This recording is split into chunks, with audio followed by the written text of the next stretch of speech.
The sea has always been a liar. Sailors speak of her in songs. Sometimes as a mother who cradles them gently across her waves, other times as a cruel mistress who drowns them when they least expect it. I had trusted her too much. And on that night, she taught me the cost of arrogance. The storm rose without warning. One moment the sky was clear and full of stars. The next it was a monstrous wall of black clouds swallowing the heavens whole. The wind screamed like a dying beast, snapping ropes and tearing sails to ribbons. My ship, the horizon's wake, was no stranger to tempests, but the storm that found us was no natural squall. It felt alive. Each wave rose higher than the last, crashing down with such violence the deck split under my feet. Salt stung my eyes and filled my mouth, and though I shouted for the men to lash down the cargo and tie themselves fast, my words were snatched away by the gale. I remember the look of terror in my crew's eyes as lightning painted the night white. For a heartbeat, the sea was frozen in light, and I could see them, massive shadows beneath the waves, coiling and shifting. Not whales, not sharks. Something older, something watching. The storm broke us open like a child crushing a toy. A mast splintered, crashing down and smashing 3 men beneath it. Another wave struck, rolling us sideways, and then the ship was nothing but broken timber tossed into the churning black. I clung to a spar, choking on seawater, my ears ringing with the screams of drowning men. Then the sea claimed them one by one, until I was alone, drifting into a void of endless waves. Time lost all meaning. I don't know how many hours, or days, I floated, barely clinging to life. Sun blistered my skin by day, cold gnawed at my bones by night. I drank rain when I could, but hunger hollowed me out, left me weak and delirious. I thought often of death, and often enough I welcomed it, but the sea had other plans. It was dusk when I first saw the island. At first, I thought it was a mirage, jagged cliffs jutting out of the water, crowned with twisted jungle. I forced my body to move, kicking feebly, guiding the spar toward the shore. My arms felt like lead, but the thought of solid ground gave me strength. The surf carried me forward until I collapsed onto the sand, gasping and half dead. That should have been the end of my suffering. But instead, it was only the beginning. I heard them before I saw them, a sound like whispering scales, like silk dragged across stone. I rolled over, my vision blurred, and there they were, rising from the surf as if the ocean itself had shaped them. Women. At least, they were women from the waist up. Their faces were sharp and beautiful, framed by hair that clung wet to their shoulders, glistening with salt water. Their eyes shone with an unnatural gleam, too bright, too knowing. But below their hips, their bodies gave way to coils of glistening serpent flesh, long and sinuous, glimmering with iridescent scales that shifted color in the fading light. Some were patterned like vipers, others sleek and dark as eels. I tried to crawl backward, but my arms betrayed me. My limbs shook, too weak to resist. They closed in, their coils dragging across the sand, leaving winding trails behind them.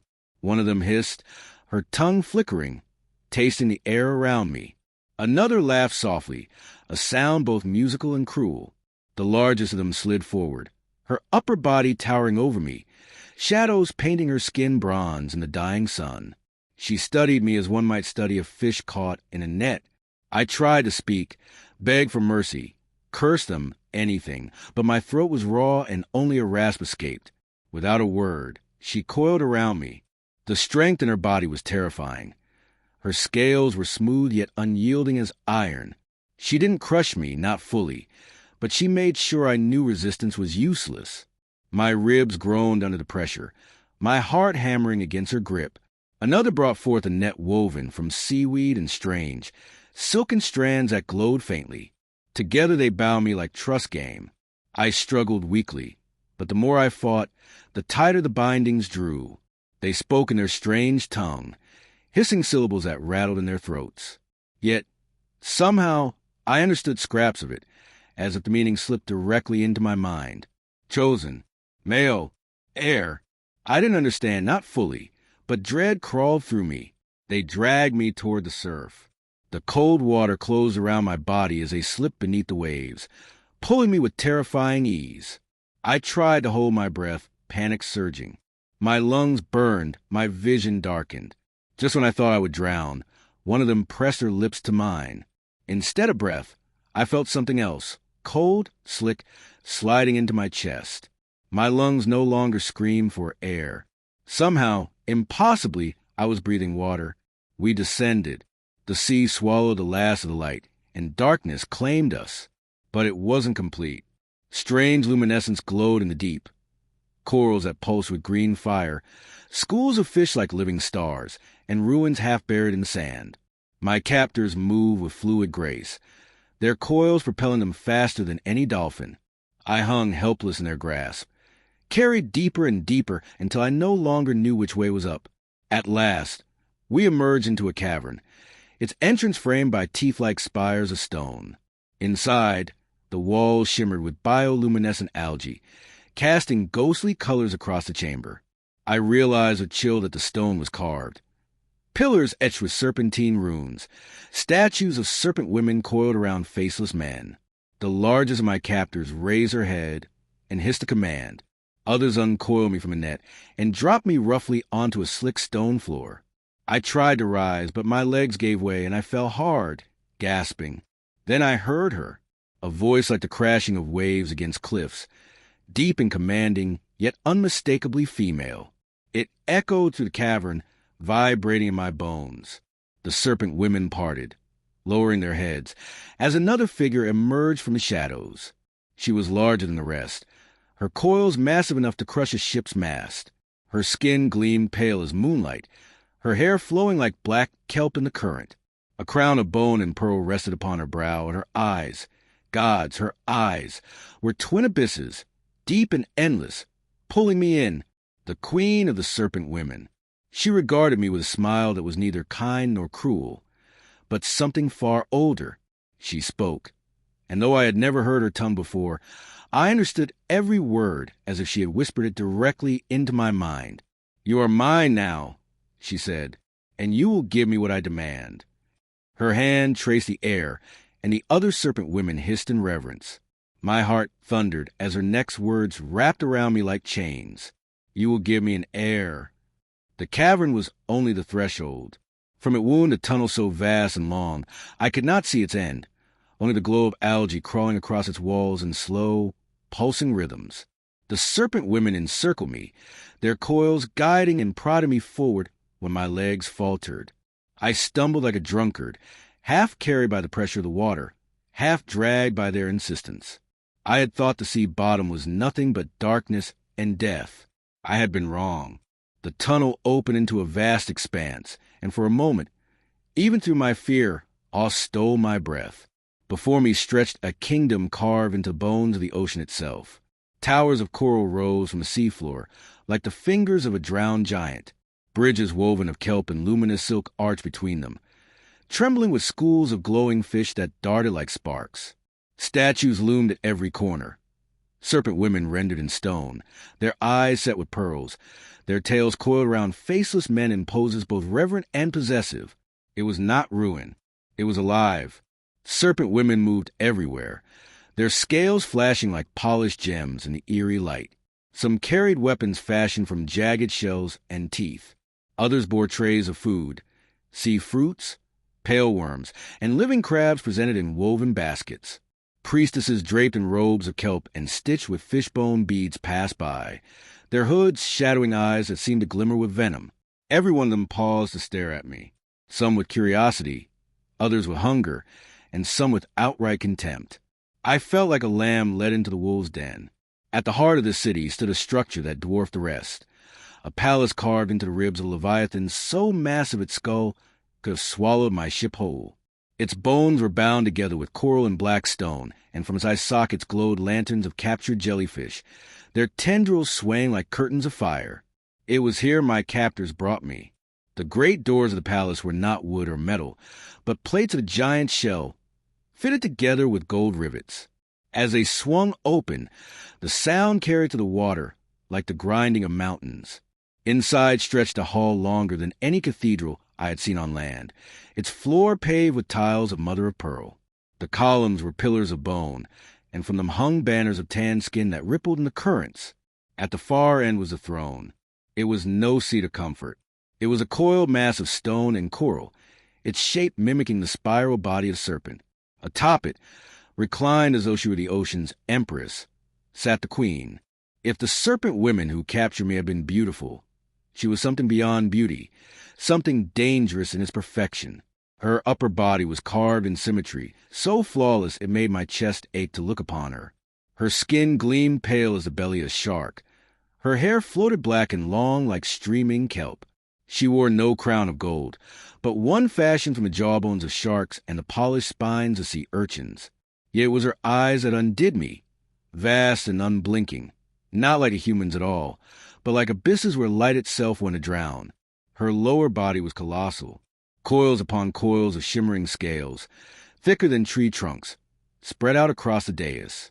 They shifted lazily as she moved, the sound of her scales sliding over stone like sand across glass. The sheer size of her was overwhelming. Where her handmaidens were women with serpents' tails, she was a serpent goddess wearing a woman's face. She did not speak at first. She only looked at me, and under that gaze, I felt as though I had been stripped bare. She saw through me, into me, as if weighing every moment of my life and finding me laughably fragile. At last she moved, one long coil uncurled, sliding down the steps of the throne. The water shivered with emotion, carrying vibrations through the floor that rattled my bones. "You walk where no man should," she said. Her voice was not spoken aloud. It resonated in my skull, bypassing ears, bypassing language. I understood her in the marrow of my bones. I dropped to my knees, more from weakness than reverence. My throat was raw, but I forced out words. I did not choose this. The sea cast me here. The queen's smile was slow, predatory. The sea does not cast. The sea delivers. Her attendants hissed softly, their coils twitching, but none dared interrupt. "You stand before people in decline," the queen continued, her voice resonant, echoing off the coral walls. "Once we ruled all waters. Ships sank at our whim, empires drowned in our coils. But our blood weakens. Too long we have bred within our own kind. Our children are born frail, their venom thin, their scales brittle. We wither." Her coils shifted again, drawing closer, encircling me though she did not yet touch me. I could feel the faint pull of the current stirred by her body, like the tide itself was bowing to her. "You," she said, "are different. Flesh of the land, breath of the surface. Your kind is hardy, full of fire. You will mend our blood. You will give me an heir strong enough to lead the serpent race back to dominion." The word struck me like cannon shot. I stared at her, my mind refusing to grasp the enormity of what she demanded. An heir? I managed to choke out. A ripple of amusement spread through the court, low hisses and cruel laughter. The queen tilted her head, studying me as if I were some odd creature. "Yes," she purred, "you will lie with me. You will seed the future of my people. Your body will serve the abyss." "No," I whispered, the word torn from my throat before I could stop it. "No, I won't." The hall went still. Even the current seemed to hush. The queen's smile widened, but it was not kind. "You refuse." I tried to steady myself, tried to summon the courage I barely had left. I am no breeding stock. I belong to no one. Her coils moved so quickly I didn't see them until I was ensnared. They wrapped around my waist and chest, squeezing, not enough to break me, but enough to remind me how easily she could. I gasped, my ribs creaking, the pressure crushing the air, or whatever strange water breath I now relied on, out of me. "You belong to me," she said, her voice thundering through my skull. "Your life is mine. Your death is mine. And your seed will be mine." The court erupted in hisses of approval, the sound like a storm of rattlesnakes. She released me suddenly, letting me collapse onto the pearl floor.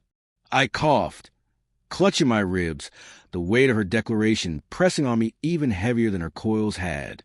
"Take him," the queen commanded. "Bind him in the chamber of tides. Let him learn his place until he is ready to accept it." Hands and coils seized me, dragging me away. My protests echoed uselessly through the hall, drowned out by the hissing laughter of the serpent women. As the shell doors closed behind me, I caught one last glimpse of the queen, her eyes locked on mine, endless and inescapable. And in that moment, I understood the truth. The sea had not spared me. The storm had not been chance. I had been delivered. The chamber of tides was no cell of stone and bars. It was worse.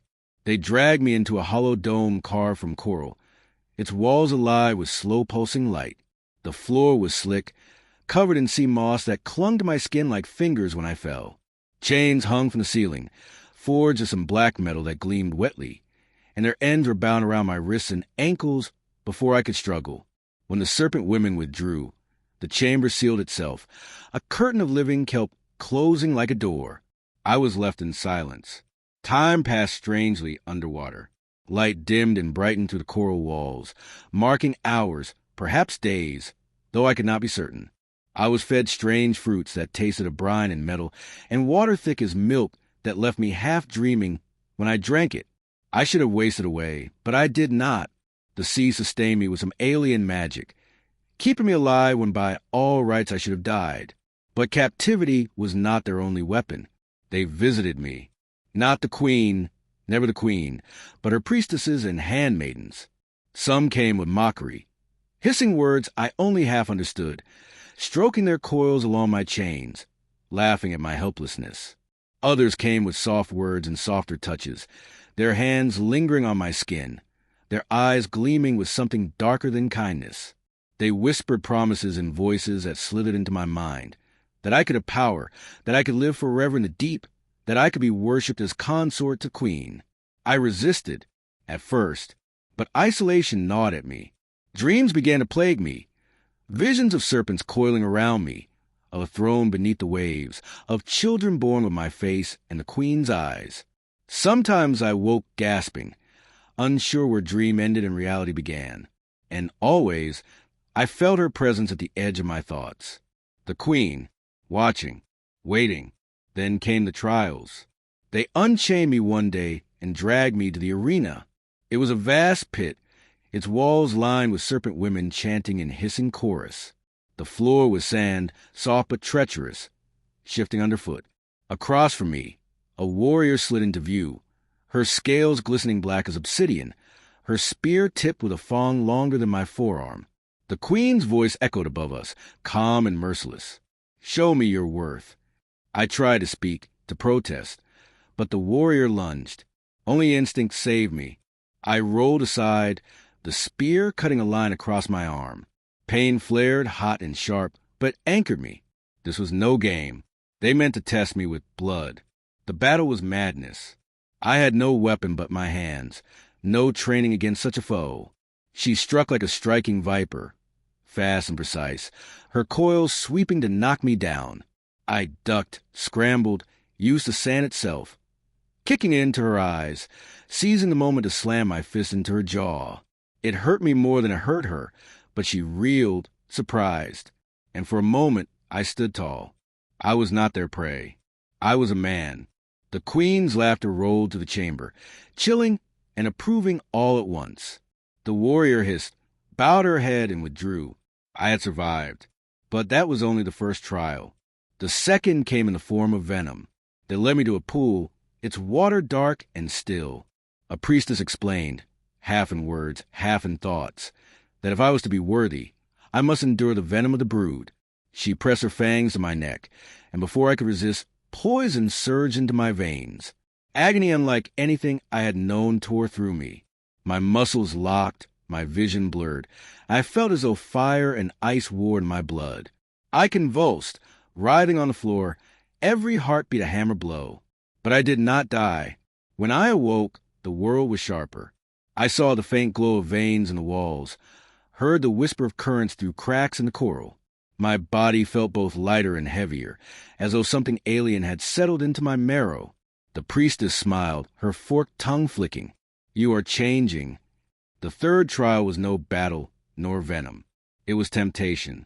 They brought me into a chamber draped with silken weeds, its floor strewn with furs of some unknown beast. There, 3 serpent women waited. Their beauty was undeniable, but it was sharpened like a blade, dangerous and deliberate. They circled me, speaking in lilting voices, offering touch, offering warmth, offering the release of loneliness. Their coils brushed against me. Their lips hovered close. Their eyes gleamed with hunger. My body betrayed me. After so long starved of human contact, of comfort, I ached for it. But my mind screamed that it was a trap.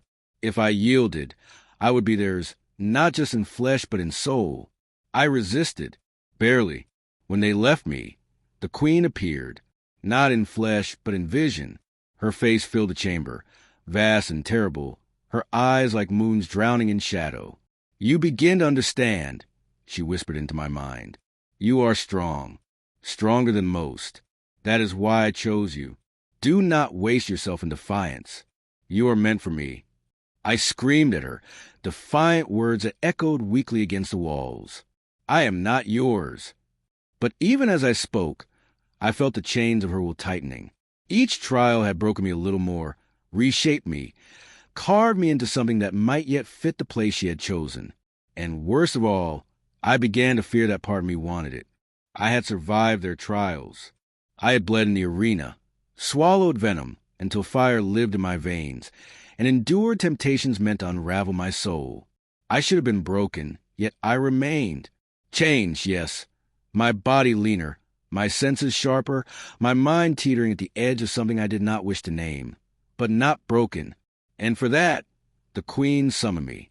The serpent women came in procession, bearing torches of bioluminescent coral. They unbound me from the chamber of tides and wound their coils around my arms, guiding me through the streets of their undersea kingdom. The city stirred as we passed. Warriors clashed their spears in salute. Priestesses whispered in tones of reverence, and even the smallest of their brood hissed my name as if it were already etched into their history. I was no longer a prisoner. I was something else. A piece of prophecy, a tool, perhaps even a prize. The palace awaited, its leviathan bones glowing with lantern jellies. The great doors opened again, and I was led into the throne hall. This time it was filled to bursting. Hundreds of serpent women lined the walls, their coils stacked upon coils, their eyes gleaming in the dim light. The air vibrated with their collective hiss, a sound like the crashing of distant waves. And there she was. The queen sat coiled upon her throne, her pale body gleaming, her crown of bone catching the lantern light. When she saw me, her lips curved into that slow, knowing smile that had haunted my dreams. She uncoiled herself, descending the dais like a mountain sliding into the sea. Each movement carried both grace and terror, as though she were creation itself made flesh. "Come forward," she commanded, her voice inside me, around me, everywhere. I obeyed, not because I wished to, but because my legs moved of their own accord. Perhaps it was fear. Perhaps it was the venom in my blood that bound me to her will. Or perhaps, deep within, it was the pull of something I did not want to admit. She circled me, her coils brushing my skin, heavy and alive. "You have endured," she said, her voice soft now, intimate. "You have proven strength, cunning, and fire. You are ready." Her words sank like stones into my chest. Ready, for what I had dreaded since the storm first cast me into her grasp. You will stand beside me. You will see the future of our kind. Tonight, before all, you will bind yourself to me, and together we will birth an heir strong enough to rule both sea and land. The court erupted in hisses of approval, rattling the water until it throbbed in my ears. I tried to speak, to protest, but her coil pressed against my ribs, silencing me. She leaned close, her face inches from mine. "Do you still resist?" My heart thundered. Yes, every part of me screamed. Yes, I resist. I am a man of the surface. I belong to the sun, the wind, the world above. I cannot give myself to this abyss. And yet, I thought of the storm, of my ship torn apart, of my crew swallowed by the sea. I thought of the nights in the chamber of tides, when loneliness hollowed me, when the serpent women's voices filled the void.